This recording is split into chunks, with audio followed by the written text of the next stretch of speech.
Hello, आपका FIC-SFU family orientation में स्वागत है। हम आप सबको अपनी कम्युनिटी में स्वागत कहते हैं और इस बात को यकीन बनाते हैं कि आपको कामयाबी के लिए दी जाए ज्ञान और मालूमात मौजूद हो। आज हमारी प्रेजेंटेशन बहुत सारी चीज़ों के बारे में बात करेगी। हमारे पास FIC कॉलेज के डायरेक्टर और प्रिंसिपल के अलावा SFU इंटरनेशनल स्टूडेंट सर्विसेज की डायरेक्टर भी मौजूद हैं। हम बच्चों की कामयाबी के बारे में बात करेंगे और आप उनकी मदद कैसे कर सकते हैं। इसके अलावा हमारी सर्विसेज जैसे कि वेलनेस और उनको कांटेक्ट कैसे कर सकते हैं, इमिग्रेशन के बारे में और आप हमसे कांटेक्ट में कैसे रह सकते हैं, इसके बारे में भी बात करेंगे। Hello and welcome. My name is Charla Reed, and I'm the College Director and Principal of Fraser International College at Simon Fraser University in Burnaby, British Columbia. We are so excited to welcome your family into our global FIC and SFU community. You are joining a vast network of caring, compassionate, adventurous, and driven individuals who strive to make the world a better place each day.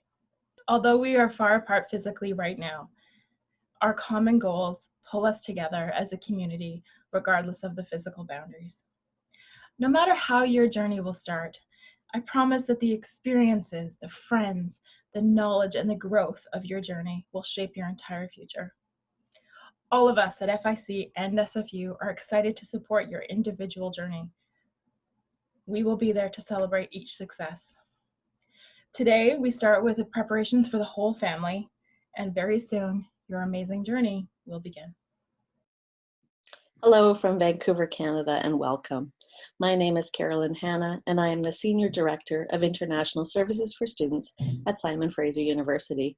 On behalf of all of us at SFU, I wish to warmly congratulate you and welcome you and your family to our community. You bring with you global perspectives which will enrich our academic environment and our communities. In this time, I believe this is more important than ever before. Although we can't be together in person right now, I'd like to offer 3 pieces of advice which I think resonate both in the remote learning environment as well as when we are able to meet face-to-face. Firstly, reach out. You'll be faced with a lot of new information over the next few months. At times it will feel exciting and challenging, and at other times you may feel confused and not be sure where to turn. I encourage you to reach out at any time. No question is too big or too small. During this presentation, you will learn about the many support networks available for you. Secondly, find community.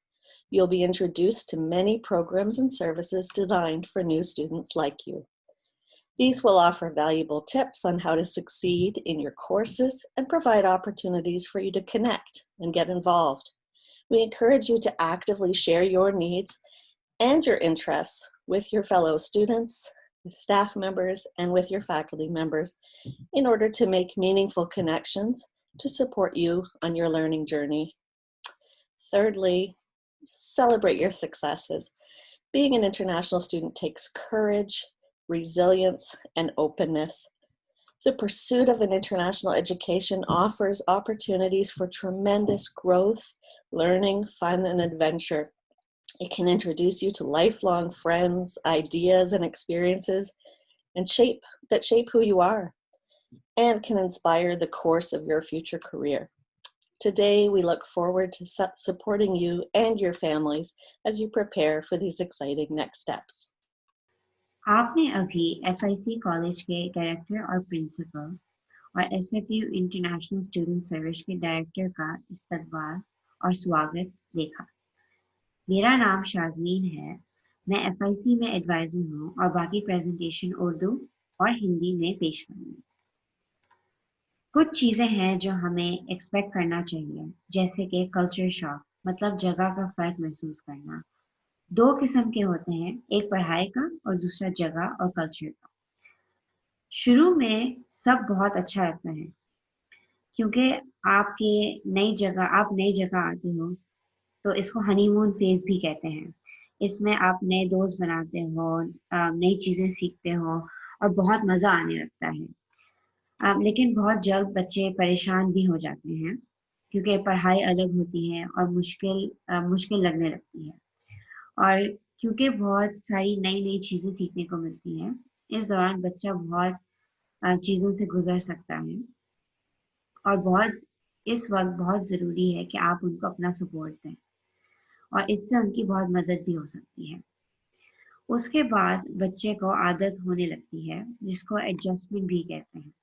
बच्चा अपने अम, तरीके, अपनी चीजें खुद सीखता है और अपना रहा होता है, तो उस अपनाने को एक्सेप्टेंस कहते हैं। बच्चों को आदत हो जाती है जगह की उस दौरान। ये सब चीजें नई जगह आने से होता है और हो सकता है किसी किसी को ना हो, पर किसी किसी को हो सकता है। एक और चीज बच्चा यूनिवर्सिटी में सीखता है, जो कि अपने आप को समझना, जिंदगी में क्या करना है, कनाडा क्यों आए, अपने आप से ये सवाल पूछ सकता है। दूसरे लोगों को देख के उनके दिमाग में, मन में सवाल उठ सकते हैं। और ये भी हो सकता है कि आपका बच्चा आपसे सवाल करे, क्योंकि कनाडा में चीजें बहुत अलग होती हैं। तो हम रेकमेंड ये करते हैं कि आप सुनिए, उनको समझने की कोशिश करें और उनसे बात करें, उनसे सवाल करें कि उनको ऐसा क्यों लगता है। तो ये बच्चों के लिए भी बहुत आसानी होती है और आपको उनको समझने की भी। हम चाहते हैं कि यहाँ हमारे स्टूडेंट्स या तालिब इल्म का सक्सेस और तरक्की सबसे ज़रूरी हो। कुछ आदतें हैं जो आपके बच्चों को करना चाहिए और आपका उन पे चेक रखना ज़रूरी हो जाता है शुरू शुरू में। कुछ ऐसी चीज़ें होती हैं जो काफ़ी ज़रूरी होती हैं आगे बढ़ने के लिए यूनिवर्सिटी में, जैसे कि एडवाइज़र से बात करना बहुत ज़रूरी हो जाता है, क्योंकि एडवाइजर्स आपके सब्जेक्ट्स चूज करने में, कोर्सेज के की मालूमात देने में मदद कर सकते हैं, आगे प्लान करने में मदद कर सकते हैं, आपको ज़िंदगी में क्या करना है उसकी एडवाइस दे सकते हैं और बहुत और भी मदद कर सकते हैं। दोस्त बनाने में मदद कर सकते हैं, इंस्ट्रक्टर से बात करवाने में मदद कर सकते हैं। तो ये बहुत ज़रूरी हो जाता है और महीने में एक दफ़ा बात करना सही रहता है। जब बच्चा यहाँ आता है तो वो चाहता है कि वो अपने सारे शौक पूरे करे और ये बहुत ज़रूरी होता है। अगर आपका बच्चा पहले स्कूल में डांस करता था या फुटबॉल खेलता था, उनको आप पुश करें कि वो यहाँ भी ये सब चीज़ें करें और चीज़ें ढूंढने जो उनको पसंद आती हैं। इससे एक बैलेंस रहता है, बच्चा एक्टिविटी भी करता है और स्कूल में भी परफॉर्म करता है। एसएफयू और एफआईसी वर्कशॉप्स भी करवाते हैं, जिसमें बच्चों को बहुत सीखने को मिलता है। आप अपने बच्चों से कहें कि वो अटेंड करें वर्कशॉप्स और उनको बहुत फायदा हो सकता है। वक्त को मैनेज करने के लिए बच्चों को कैलेंडर करना चाहिए। ये उनकी चीज़ें ऑर्गेनाइज करने में बहुत मदद कर सकता है। एग्जाम्स कब हो रहे हैं, क्लासेस कब हैं, असाइनमेंट्स कब देने हैं, ये बहुत मदद कर सकता है उनको सब ऑर्गेनाइज करने में। इससे कुछ मिस भी नहीं होगा और सब टाइम पे दिया जाएगा। और सबसे ज़रूरी चीज़ है इंस्ट्रक्टर का ऑफिस आवर। ये एक एक्स्ट्रा घंटा होता है जिसमें बच्चे सवाल पूछ सकते हैं इंस्ट्रक्टर से, क्योंकि सब ऑनलाइन है। तो इंस्ट्रक्टर अपने ऑफिस आवर्स रखते हैं जूम पे और बच्चों को बताया जाता है वो कैसे बुक कर सकते हैं, तो वो जाके उनसे आमने सामने सवाल कर सकते हैं। और ये बच्चों के लिए बहुत सक्सेस के लिए बहुत इम्पोर्टेंट हो सकता है। हमारी रिकमेंडेशन ये है कि अगर बच्चा जॉब ढूंढना चाहता है तो पहले थोड़ा सेटल हो जाए, जगह को समझ ले, अब यूनिवर्सिटी को क्लासेस को समझ ले और फिर देखे। एक और बहुत ज़रूरी चीज़ है अपना ईमेल चेक करना। सारी ज़रूरी अपडेट्स और इन्फॉर्मेशन ईमेल पे दी जाती हैं, तो दिन में 2 दफ़ा चेक करना अच्छी बात होती है कि कोई चीज़ मिस ना हो जाए। एफआईसी और एसएफयू के प्रोग्राम्स एक जैसे ही हैं और ग्रेजुएट करने के लिए बहुत सारी सपोर्ट है। बच्चों का काम है पूछना, सही लोगों के पास जाना और वो मालूमात हासिल करना। इस स्लाइड में हम बात करेंगे कि आप अपने बच्चों की मदद कैसे कर सकते हैं। कुछ चीजें जिनके लिए आपको तैयार रहना चाहिए, जैसे कि आपके लिए बीसी का प्राइवेसी लॉ जानना बहुत जरूरी है, क्योंकि यहाँ पे ये बहुत इंपॉर्टेंट माना जाता है। हम आपके बच्चों की मालूमात नहीं दे सकते अगर आप पूछें तो। हम हम आपकी मदद करना चाहते हैं, लेकिन हमें लॉज भी देखने पड़ते हैं और उनको फॉलो करना पड़ते हैं, और इन लॉज के मुताबिक हम जानकारी और मालूमात नहीं दे सकते, लेकिन आपके बच्चे से बात करवा जरूर सकते हैं। नीचे एक फोन नंबर है, हमने दिया है, इसको आप सेव कर लें। ये SFU कैंपस का इमरजेंसी नंबर है और ये दिन के 24 घंटे हफ्ते में 7 दिन अवेलेबल होता है। आप इसे फोन कर सकते हैं अगर आपका बच्चा मिल नहीं रहा हो या बहुत दिनों से बात नहीं हुई हो। अपने बच्चों के साथ बात करने में आपको हफ्ते में कुछ दिन रखें, क्योंकि बच्चे यहाँ पे आते हैं, वो अपनी चीजों में लगे हुए होते हैं, तो आप उनसे बात करें और कुछ एक्सपेक्टेशंस रखें कि हम हफ्ते में इतने इतने दिन बात करेंगे, और कोशिश करें कि उन दिनों में आप बात कर लें ताकि आपको फिक्र ना रहे। हो सकता है कल्चर शॉक फेजेस की वजह से बात कम हो जाए, लेकिन ये नॉर्मल है। आहिस्ता आहिस्ता आदत हो जाएगी और आपको भी समझना है, आपके बच्चों को भी। इसके साथ ही एक और जरूरी चीज है, क्योंकि आपके बच्चे अकेले आए हैं, उनसे पैसों की और पैसे संभालने की भी बात करना चाहिए, और उनको पैसों को स्पेंड कैसा करना है। आपको थोड़ी रियलिस्टिक होना पड़ेगा बच्चों के साथ, और उनको बताएं कि इतने पैसे हैं, इतने पैसे दिए जाएंगे और इतने आप स्पेंड कर सकते हैं, क्योंकि उनको भी एक रियलिस्टिक पिक्चर दी जानी चाहिए। क्योंकि वो सब अकेले कर रहे होते हैं, उनको बताना भी जरूरी हो जाता है, और उनको समझें। अगर वो आपको कुछ बता रहे हैं, उनको सुने, उनको समझें कि वो क्या कहना चाह रहे हैं, और हमेशा उनको ये बोलें कि कितना गर्व है आपको उन पे, क्योंकि यहाँ आना आसान नहीं होता है। और ये हमेशा याद रखना कि गलतियां सबसे होती हैं, तो हो सकता है कि शुरू में गलती करें, लेकिन वो उन्हीं गलतियों से सीखेंगे। अब हम बात करेंगे SFU और उसके एकेडमिक्स के बारे में।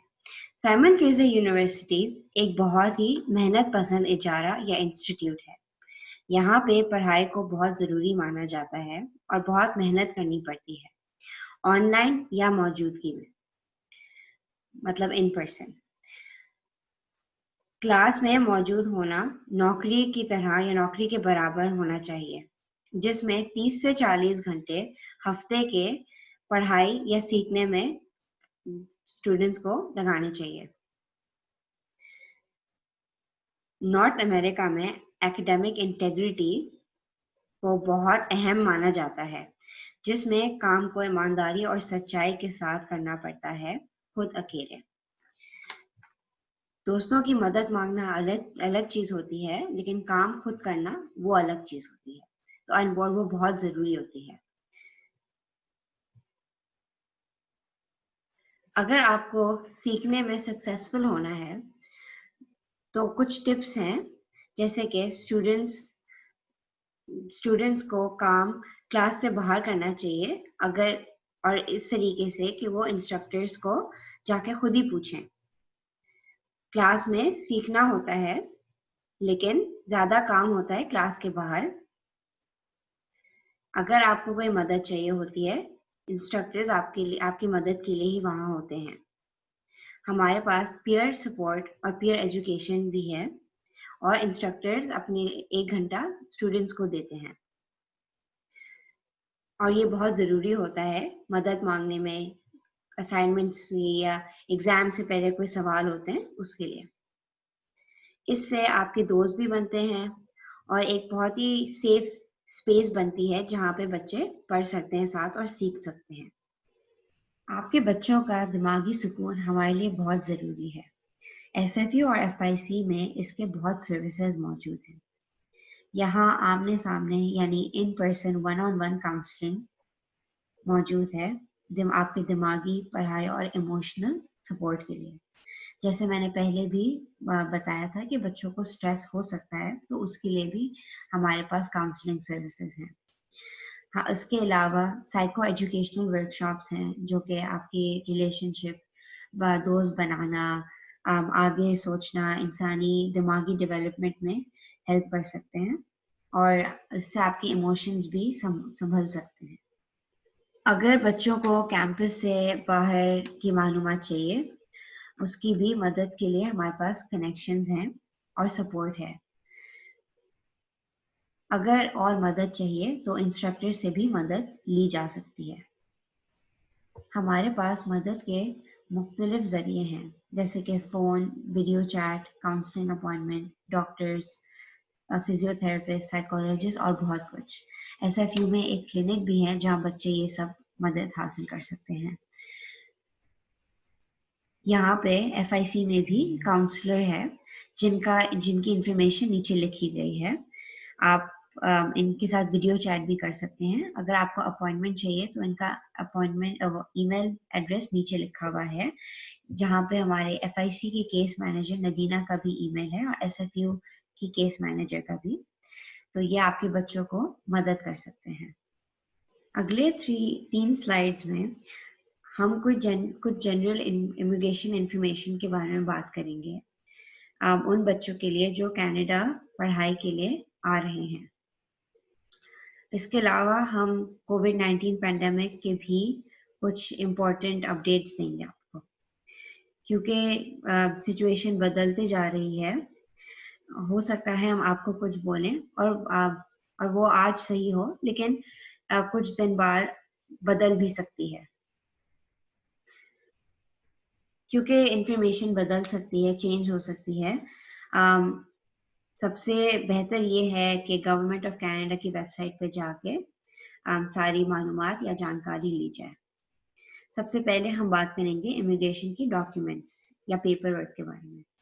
ये जो डॉक्यूमेंट्स होते हैं सारे इंटरनेशनल स्टूडेंट्स को के लिए ज़रूरी होते हैं जो कि कनाडा पढ़ाई के लिए आना चाहते हैं।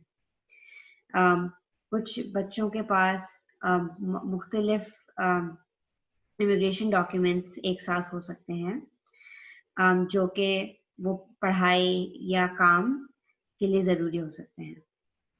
ये डॉक्यूमेंट्स की कुछ कंडीशंस हो सकते हैं जो स्टूडेंट्स को फॉलो करना है, या कोई रिक्वायरमेंट जो स्टूडेंट्स को फॉलो करना है कनाडा, जब तक वो कनाडा में रह रहे हैं। पहले हम स्टडी परमिट के बारे में बात करते हैं। एक वैलिड स्टडी परमिट होना चाहिए बच्चों को जो कि यहाँ पढ़ने आ रहे हैं। वैलिड का मतलब एक्सपायर्ड ना हो और उसकी डेट रहे जब तक आप कनाडा में हो। बच्चे या स्टूडेंट्स जो कनाडा से बाहर अप्लाई कर रहे हैं आने से पहले, पेपर में से अप्लाई कर सकते हैं, वीजा एप्लीकेशन सेंटर जाके, या ऑनलाइन कर सकते हैं, जो कि ज़्यादा आसान है। जो परमिट के एप्लीकेशंस हैं, स्टडी परमिट के एप्लीकेशंस, वो एक इमिग्रेशन ऑफिसर असेस करेंगे और देखेंगे कि अगर एप्लीकेंट्स आ सकते हैं या नहीं, उनकी एलिजिबिलिटी पे डिपेंड करता है। प्रोसेस के मुताबिक कुछ हो सकता है कि कुछ बच्चों को एडिशनल स्टेप्स जैसे कि मेडिकल, बायोमेट्रिक्स और भी चीज़ें करने को कह सकते हैं। अगर आपका स्टडी परमिट अप्रूव हो जाए, स्टूडेंट को एक लेटर मिलेगा, जिसको लेटर ऑफ इंट्रोडक्शन कहते हैं, जो कंफर्म करेगा कि आपकी स्टडी परमिट की एप्लीकेशन अप्रूव हो चुकी है। लेकिन ये letter of introduction study permit नहीं होता है। जो स्टडी परमिट है आपको एंट्री पे मिलेगा एक बॉर्डर सर्विस ऑफिसर से। वापस मैं बोलती हूँ, लेटर ऑफ इंट्रोडक्शन और स्टडी परमिट एक चीज नहीं है, अलग अलग डॉक्यूमेंट्स हैं। लेटर ऑफ इंट्रोडक्शन मिलेगा ये बताने के लिए कि आपका अप्रूव हो चुका है, और जब आप यहाँ आएंगे, कनाडा एंटर करेंगे, तो बॉर्डर सर्विस ऑफिसर बच्चों को स्टडी परमिट देगा। हर बच्चों के स्टडी परमिट पे अलग अलग कंडीशंस लिखे जाते हैं। जॉब से मुतालिक, पढ़ाई से मुतालिक। और बच्चों का काम है कि वो कंडीशंस को बहुत ज़्यादा इम्पोर्टेंस दें और पढ़ें सही से स्टडी परमिट में कि क्या लिखा है, क्योंकि जब तक वो कनाडा में है उनको इन सारी रेगुलेशंस को फॉलो करना ज़रूरी है। और पढ़ाई जारी रखना भी ज़रूरी है। जैसे कि इमिग्रेशन, रेफ्यूजी और सिटीजनशिप की पर्सपेक्टिव से स्टडी परमिट जिसके पास होता है उनको पार्ट टाइम पढ़ाई करना ज़रूरी है कनाडा में। लेकिन हर इंस्टीट्यूशन या कॉलेज का अलग होता है, तो आप और जानकारी के लिए हमसे बात कर सकते हैं। जो बच्चे FIC से SFU ट्रांसफ़र कर रहे हैं उनके लिए अगर आपका स्टडी परमिट अभी भी वैलिड है और एक्सपायर नहीं हुआ है, आपको वापस अप्लाई करने की ज़रूरत नहीं है। लेकिन आपको इमिग्रेशन, रेफ्यूजीज और सिटीजनशिप कनाडा को बताना ज़रूरी है कि आप ट्रांसफ़र हो गए हैं, और इसके लिए आपको एक online designated learning institution transfer process मुकम्मल करना पड़ेगा। अगर आपका स्टडी परमिट एक्सपायर होने वाला है और आप कनाडा में हो, आपके लिए बहुत ज़रूरी है कि आप एक्सटेंशन के लिए अप्लाई करो एक्सपायरी से पहले। जो स्टडी परमिट होता है एक डॉक्यूमेंट होता है जो आपको कनाडा में रह के पढ़ने के लिए अलाउ करता है, तो बहुत ज़रूरी है कि आपके पास एक वैलिड डॉक्यूमेंट हो। आपकी सिटीजनशिप की कंट्री पे भी डिपेंड करता है। कुछ स्टूडेंट्स को एक TRV या टेम्पररी रेजिडेंट वीज़ा की भी ज़रूरत होती है कनाडा में रहने के लिए और वापस ट्रैवल करने के लिए। ये जो TRV होता है वो आपके ऑफिशियली आप एक डॉक्यूमेंट होता है जो आपके पासपोर्ट में पेस्ट किया जाता है। अगर बच्चे अब्रॉड कहीं छुट्टियों में ट्रैवल करना चाहते हैं, उनको मेक श्योर करना चाहिए कि ये इमिग्रेशन डॉक्यूमेंट्स वैलिड हैं, एक्सपायर नहीं हुए हुए और आप पासपोर्ट में मौजूद हैं कनाडा में री एंट्री के लिए। स्टडी परमिट जिनके पास होता है उनकी कंडीशंस पे डिपेंड करता है कि आप काम कर सकते हो या नहीं।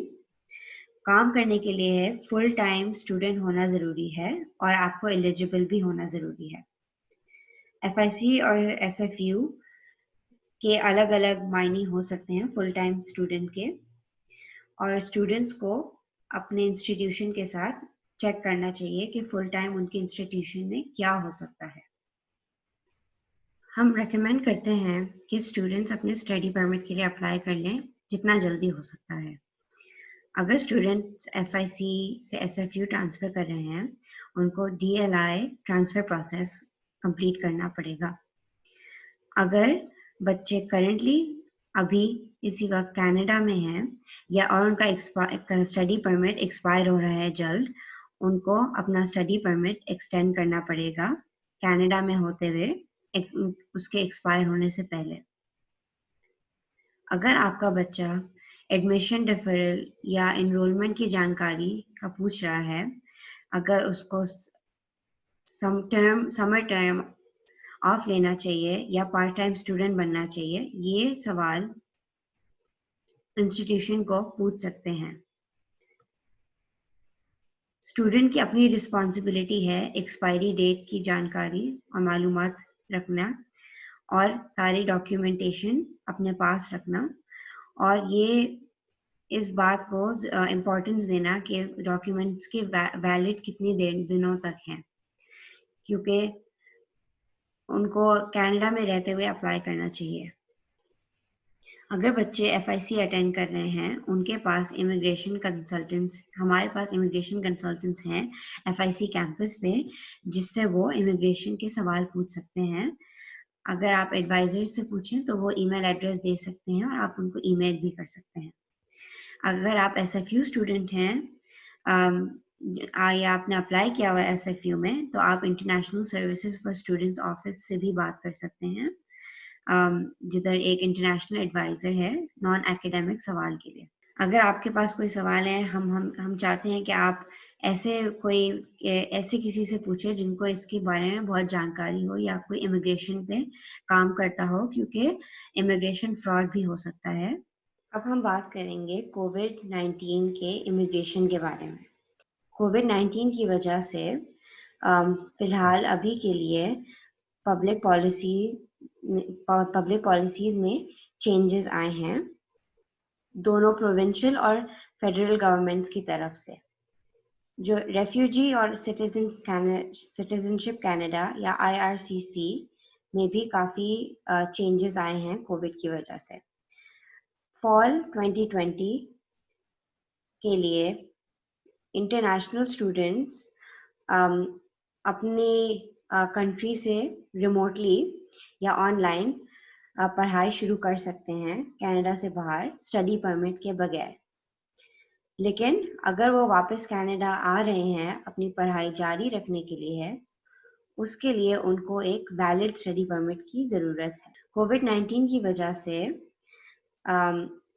डिस्ट्रप्शंस बहुत हुए हैं सर्विस में या एप्लीकेशन प्रोसेस में, और एप्लीकेशन सेंटर्स अभी फ़िलहाल बंद हैं। इसकी वजह से स्टडी परमिट की एप्लीकेशन ऑनलाइन सबमिट करना ज़रूरी है।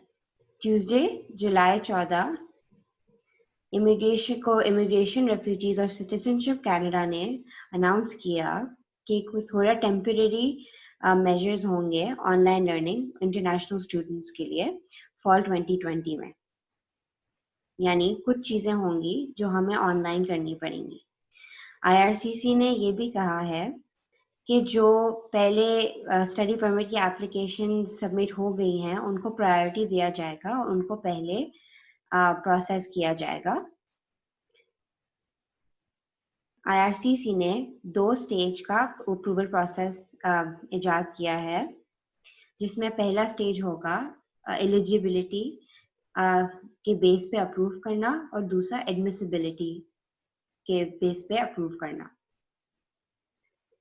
इस 2 स्टेज अप्रूवल प्रोसेस से हम कॉन्फिडेंट हैं कि स्टूडेंट्स अपना प्रोग्राम फॉल में शुरू कर सकते हैं। और इस प्रोसेस के लिए इसमें अच्छी बात यह है कि जो एक्स्ट्रा डॉक्यूमेंट्स चाहिए होते हैं वैसे वो अभी ज़रूरत नहीं पड़ेगी, जैसे कि police certificate, medical exam, biometrics. और इस 2 स्टेज अप्रूवल के लिए एलिजिबल होना, आपका स्टडी परमिट की एप्लीकेशन सितंबर 15 से पहले सबमिट होना चाहिए फॉल 2020 के लिए। ये इसकी कोई गारंटी नहीं है, ना इस बात की गारंटी कि जो पहले से सबमिट हुए हैं वो अप्रूव होंगे, लेकिन आपके लिए ज़रूरी ये है कि आप स्टडी परमिट के लिए अप्लाई करें जितना जल्दी हो सकता है। IRCC ने ये भी बोला है कि आपका जो पोस्ट ग्रेजुएट वर्क परमिट होगा, मतलब जो यूनिवर्सिटी ग्रेजुएट करने के बाद जो वर्क परमिट मिलेगा, उसमें भी थोड़े वो फ्लेक्सिबल होंगे और ये मेजर होगा वैलिड दिसंबर 31 तक, इस साल के आखिर तक। कोविड के आउटब्रेक को मैनेज करने के लिए और केसेस कम करने के लिए कनाडा ने थोड़े से ट्रैवल रिस्ट्रिक्शंस रखे हैं, जिससे फॉरेन ट्रैवलिंग और कनाडा के अंदर आना फिलहाल मना है, अनलेस आपको कोई एग्जाम्पशन दी गई हो। अभी फिलहाल ट्रैवल रिस्ट्रिक्शंस US के अलावा इस महीने यानी अगस्त 31 तक, इस महीने के आखिर तक किए गए हैं। अगर आपको कनाडा एंटर करना है अमेरिका से, यूनाइटेड स्टेट्स से, अगस्त 21 तक या अगस्त 21 तक उसके ट्रैवल बैन एक्सटेंडेड है। अभी फिलहाल हमें कोविड पैंडेमिक की वजह से ट्रैवल रिस्ट्रिक्शंस का कुछ नहीं पता, हो सकता है वो ख़त्म हो जाएं, चेंजेस आ जाएं उसमें या और एक्सटेंड किए जाएं। हमारी दरख्वास्त है कि आप गवर्नमेंट ऑफ कनाडा की वेबसाइट देखते रहें अपडेट्स के लिए ट्रैवल रिस्ट्रिक्शंस पे। जब ये ट्रैवल रिस्ट्रिक्शंस हट जाएंगे और स्टूडेंट्स आने लगेंगे, उनके लिए इंटरनेशनल ट्रैवलर्स के लिए बहुत ज़रूरी है कि वो अपने आप को आइसोलेट करें, सेल्फ आइसोलेट या क्वारंटीन में रहें 14 दिन के लिए, अगर उनके पास कोई सिम्टम्स नहीं है। इसके अलावा जब आप यहाँ पे कनाडा एंटर करेंगे, बीसी एंटर करेंगे, आपको एक सेल्फ आइसोलेशन प्लान भी सबमिट करना है जो कि अप्रूव होगा आपके बीसी आने पे। हम एफआईसी और एसएफयू के बच्चों को का स्वागत और खुशामदीद कहते हुए बहुत खुश हैं। हम चाहेंगे कि आप हमसे बात करें और डिस्कस करें अगर आपके पास कोई भी सवालात हों इस प्रेजेंटेशन को देखने के बाद। आपका ये सवाल हो सकता है कि मेरे बच्चे रिमोट या ऑनलाइन क्लासेस में कैसे सफल रहेंगे या सक्सेसफुल रहेंगे, टाइम जोन से सेमेस्टर का कैसा फर्क होगा, आपके पास क्या सपोर्ट रिसोर्सेज हैं, या अगर मेरा बच्चा आइसोलेट कर रहा है आने के बाद तो उसके लिए कैसे सपोर्ट है, और मेडिकल इंश्योरेंस के भी सवालात हो सकते हैं। इन सब सवालों के लिए हमारा एक live question and answer session है और इसके बारे में आप रजिस्टर कर सकते हैं इसके लिए, और इन्फॉर्मेशन के लिए आपको एक ईमेल भेजी गई है, प्लीज उस ईमेल को पढ़िए और रजिस्टर कीजिए। आप सबका बहुत बहुत शुक्रिया और एक बार फिर आपका हमारे फैमिली में खुशामदीद और स्वागत।